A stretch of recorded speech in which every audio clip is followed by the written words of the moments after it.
হয় তাহলে 42 যোজন মানে কত? আরো আছে শোনো, ওই 42 যোজন যজ্ঞশালার মধ্যে একটা ছোট্ট মাটির বেদি তৈরি করতে হবে। তবে সেটা কোনো সাধারণ বেদি হবে না, সাধারণ কোনো মাটি দিয়ে হবে না, সেই মাটিরই বেদি করতে হবে যে মাটিতে আজ পর্যন্ত কোনো কীট পতঙ্গ মরে গিয়ে মাটির সঙ্গে মিশে যায়। কি গো মা, সে মাটি পাওয়া যাবে?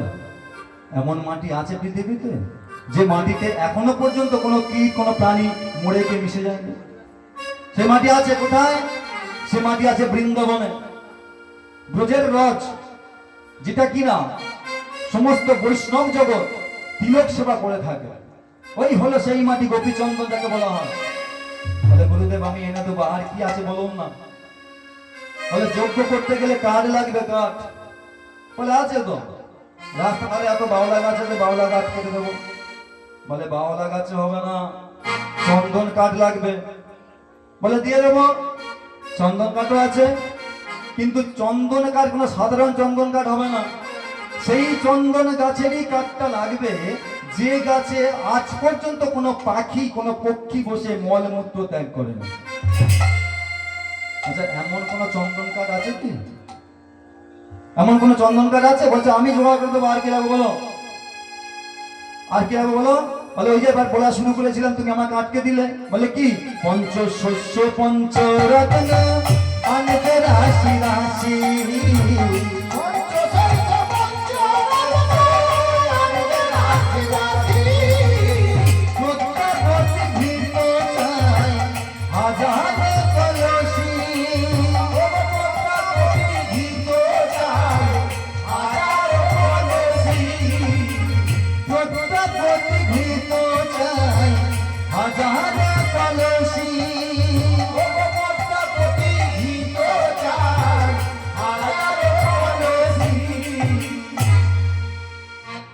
বলে পঞ্চশস্য পঞ্চরত্নটা বুঝতে পারলাম, সবই ঠিক আছে।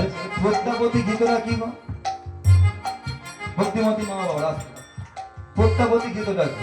না না, আমরা তো জানি অনেক অনেক ঘি পাওয়া যায়, অত ঘি আছে, লক্ষ্মী ঘি, শ্রী ঘি, সুরভি ঘি, এত ঘি তো আছে নাকি? আবার যদি ঠাকুর মশাই একবার বলে যে যজ্ঞ হবে তোমার বাড়িতে, একটু যজ্ঞের ঘি আনো, দোকানদারকে গিয়ে বললাম সব থেকে কম দামি ঘি কোনটা আছে দাও, সব থেকে কম দামি ঘি কোনটা আছে দাও, যজ্ঞ হবে। আর দোকানদার ভালো করে দিয়ে দিল।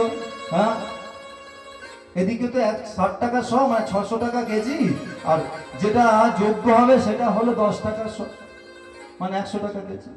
কত ঘি লাগবে লাগবে নাকি? কিন্তু বলছে ওই রকম ঘি হবে না, প্রত্যাবতী ঘি তো চাই। গুরুদেব প্রত্যাবতী ঘিটা কি জিনিস? ওটা খায় না মাকে। হ্যাঁ, বলে শোনো, বাছুর তার মায়ের স্তনদুগ্ধ পান করবে, অর্থাৎ বাছুর গাভী মায়ের স্তনদুগ্ধ পান করবে। তোমরা যে ধরে নাও, ধরা যাবে না, যতক্ষণ না তার পেট ভরে ততক্ষণ সে খেয়ে যাবে। সে যখন নিজের